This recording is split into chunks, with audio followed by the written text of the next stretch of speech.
O mais novo podcast da Primeira Academia Teológica Governante, uma idealização do teólogo brasileiro Djalma de Melo da Silva. Aqui teremos sempre um livro inédito aberto para você.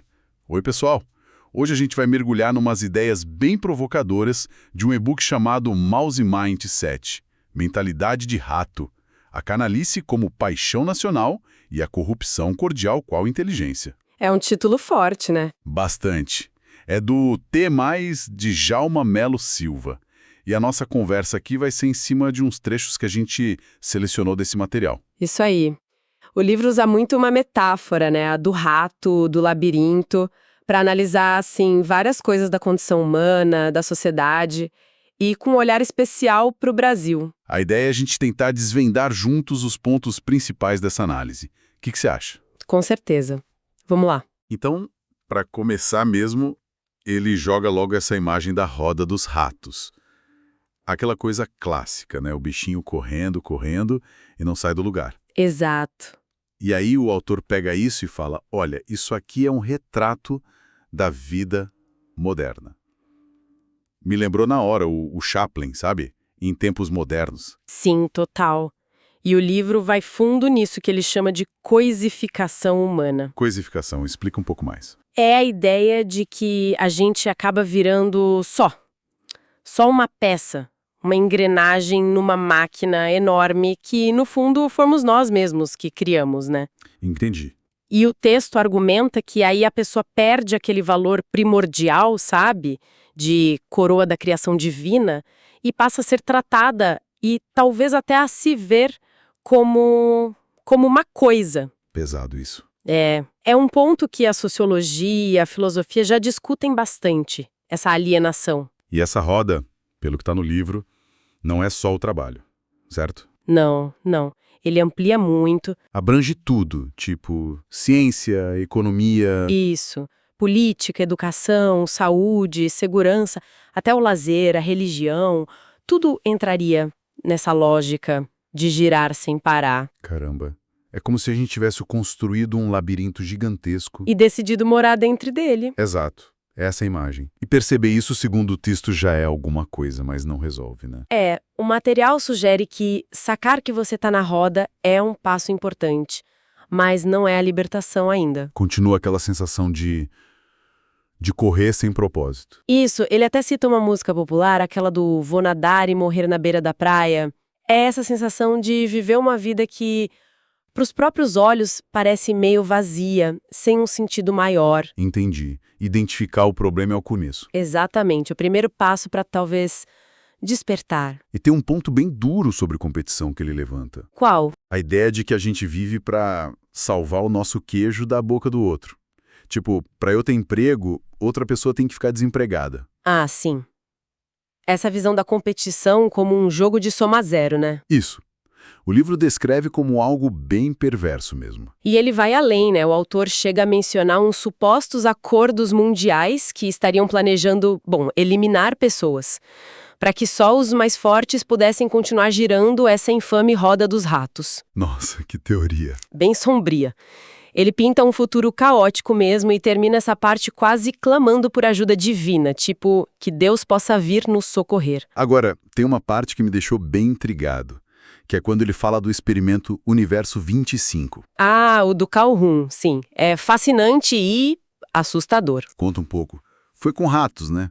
Num lugar perfeito. Exato. Lá nos anos 60, 70... pegaram os ratinhos, colocaram num ambiente controlado com tudo do bom e do melhor, comida à vontade, água, espaço, sem predador nenhum. Era para ser o paraíso deles. E o que aconteceu? Deu certo? Deu terrivelmente errado. Um colapso social completo. Os comportamentos se desintegraram de um jeito e no final a colônia inteira se extinguiu. Meu Deus. Extinguiu? Sim. E o livro usa isso como uma analogia muito forte para a nossa situação hoje. Não só sobre superpopulação, mas sobre como a própria estrutura social pode ruir, mesmo com tudo garantido. Ou talvez por causa de ter tudo garantido. Que loucura. E como foi essa decadência lá no paraíso dos ratos? O que o texto detalha? Olha, começaram brigas por território, mesmo tendo espaço de sobra. As fêmeas pararam de cuidar dos filhos, abandonavam. Os machos ficaram ou super agressivos ou totalmente apáticos, sabe? Se isolando. E os belos, que história é essa? Ah, sim. Surgiu um grupo que o Calhoun chamou de os Belos. Eles simplesmente pararam de fazer tudo, só se limpavam, cuidavam da aparência e não interagiam com ninguém. Não acasalavam, não brigavam, nada. Só existiam. Isolados. Nossa, isso soa familiar de um jeito estranho. Pois é. Aí que o livro faz a ponte com a gente. Vivemos com um conforto tecnológico que, gerações passadas nem imaginavam. Verdade. Mas, ao mesmo tempo, a gente vê ansiedade, depressão, essa sensação de vazio, de desconexão, aumentando muito. O livro chama isso de paradoxo da abundância. Paradoxo da abundância. O excesso corroendo os laços, é isso? Exatamente. O excesso, em vez de trazer só felicidade, parece minar justamente aquilo que nos conecta, que nos faz humanos. E tem a questão da solidão na multidão, né?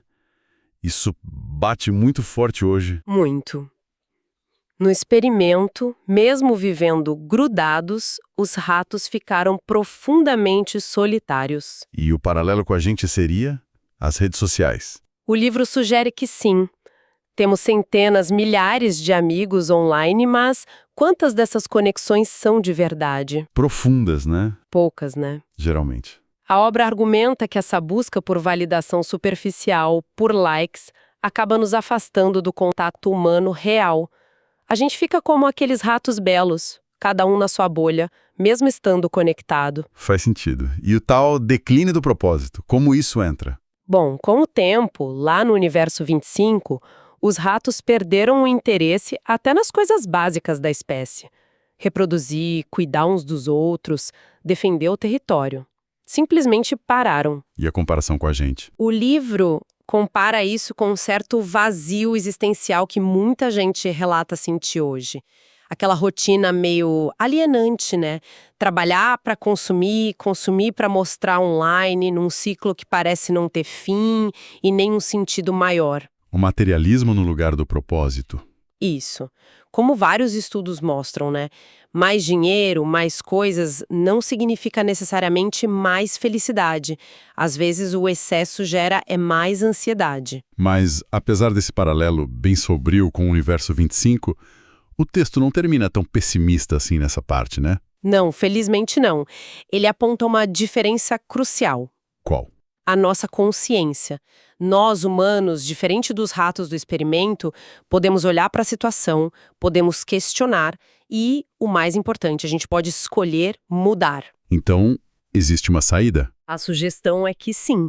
Estaria em resgatar coisas como empatia, colaboração, buscar conexões autênticas de novo, sair dessa busca individual pelo paraíso e tentar construir algo mais coletivo, um céu para todos, digamos assim. Ok, agora mudando um pouco o foco.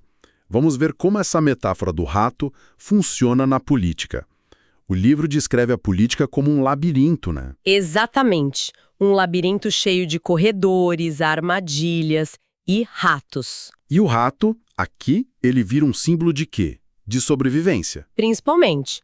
Aquele ser pequeno, muitas vezes desprezado, mas que tem uma capacidade incrível de se adaptar, de resistir, de encontrar brechas onde ninguém espera. Interessante. O livro fala de uma ontologia do rato. Tipo, a essência desse ser que vive à margem. Ele não ganha pela força bruta, mas pela astúcia, pela manha. E como isso se aplica à política? Seria o reflexo daqueles que operam mais nos bastidores, sabe? Que entendem as regras não ditas do poder, que fazem movimentos sutis. É uma figura ambígua. Ao mesmo tempo é visto como praga, como invasor, mas também como um exemplo de resiliência. E aí ele cria a figura do político rato. Quem seria esse? Seria aquele que transita pelos corredores do poder, sem muito alarde, conhece os cantos, as passagens secretas do sistema. O objetivo principal dele não é a glória, a grande obra, mas sim sobreviver politicamente, se manter no jogo. Ele se adapta fácil, então? Muito. Se molda a necessidade como um rato que se espreme para passar por qualquer fresta. Pode parecer algo desprezível, né? Mas, na análise do livro, isso demonstra um entendimento muito prático de como o poder realmente funciona. Entendi. E a questão dele ser um ser coletivo, como entra na política? Que os ratos, embora pareçam agir sozinhos, eles formam redes, né? Constroem túneis, compartilham informações, territórios. O livro compara isso com as coalizões, os acordos temporários na política, grupos que se juntam por conveniência. Mas também tem um lado negativo nessa coletividade. Sim, a ambiguidade continua. O rato é admirado pela sobrevivência, mas também é temido. Ele simboliza o imprevisível, o caos que pode surgir de repente. Ele nos lembra que todo sistema, por mais perfeito que pareça, tem falhas, tem brechas, e sempre vai ter alguém que sabe como explorá-las. Tem uma parte que fala especificamente da esperteza do roedor. O que seria isso no contexto político? Seria a habilidade de farejar oportunidades onde ninguém está vendo, de encontrar caminhos alternativos, não se prender às regras formais quando elas atrapalham. Na política, seria a capacidade de navegar o sistema, de ser um estrategista, às vezes até um oportunista. É entender que nem sempre a melhor estratégia é ir de frente, mas sim achar a melhor forma de contornar os obstáculos. E a diferença entre ratos de gabinete e ratos de ralo? Acho essa imagem forte. É bem forte mesmo. Os de gabinete seriam aqueles que atuam lá em cima, nas altas esferas, nas manobras, nas conspirações, nos acordos de cochias. A elite do poder, digamos assim. Já os de ralo representam a outra ponta, a sobrevivência na marginalidade. Aqueles que vivem das sobras dos restos do sistema, mas que, de certa forma, sustentam a estrutura lá de baixo. E o livro diz que eles coexistem. Sim, e que há uma relação simbiótica entre eles. Um depende do outro. De certa forma, a provocação que fica é: será que o problema são os ratos em si, ou é o esgoto, o sistema que cria e alimenta essa dinâmica? Boa pergunta. E para sair disso, na política, qual a sua sugestão? A proposta é interessante. Construindo pontes, não queijos. Mudar o foco, então. Exato. Sair da mentalidade de competir pela recompensa individual, o queijo, e ir para uma lógica de cooperação, de construir pontes entre as pessoas, entre os grupos. Mas isso exigiria redesenhar os caminhos do labirinto. O que não é fácil. Não mesmo. Exige coragem para abandonar a lógica que, no fundo, aprisiona todo mundo que está dentro dela. E essa metáfora do rato se espalha para outras áreas também, né? O livro não para na política. Não, ele aplica em várias outras. Podemos dar uma pincelada em algumas? Vamos lá. Educação e filosofia, por exemplo. Ele fala em roedores no banquete da ignorância. O que seria isso? A ideia aqui é que a ignorância, a superficialidade, a falta de pensamento crítico, tudo isso cria um ambiente perfeito para essa mentalidade de rato prosperar. Onde não tem luz, os ratos fazem a festa, né? Faz sentido.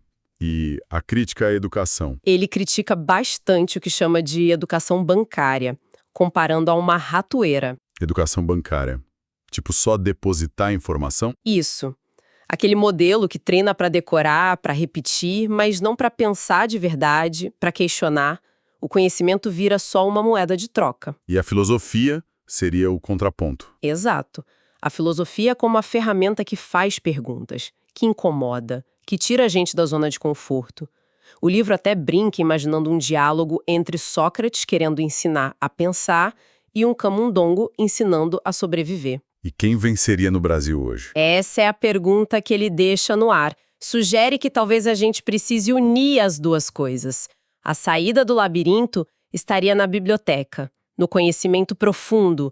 Mas a sociedade parece valorizar mais o imediato, o queijo na mão. Complicado. E na geografia brasileira, os buracos do labirinto? Aí a ideia é que o próprio território brasileiro, imenso, diverso, cheio de contrastes, funciona como um labirinto. Um lugar onde o público e o privado se misturam o tempo todo, o que abre muitas brechas. Brechas para quê? Corrupção, para exploração de recursos sem controle, como na Amazônia, para as disputas por espaço nas grandes cidades, aquele problema histórico do patrimonialismo, sabe? Tratar o que é de todo mundo como se fosse seu. Isso continua muito presente. E isso varia de região para região. O texto descreve como isso se manifesta de formas diferentes no Nordeste, no Sul, Sudeste, na própria estrutura federativa. Mas é importante dizer, ele também aponta que existe resistência. Movimentos sociais tentando criar outros caminhos. Então a geografia é vista como problema e solução ao mesmo tempo? Isso.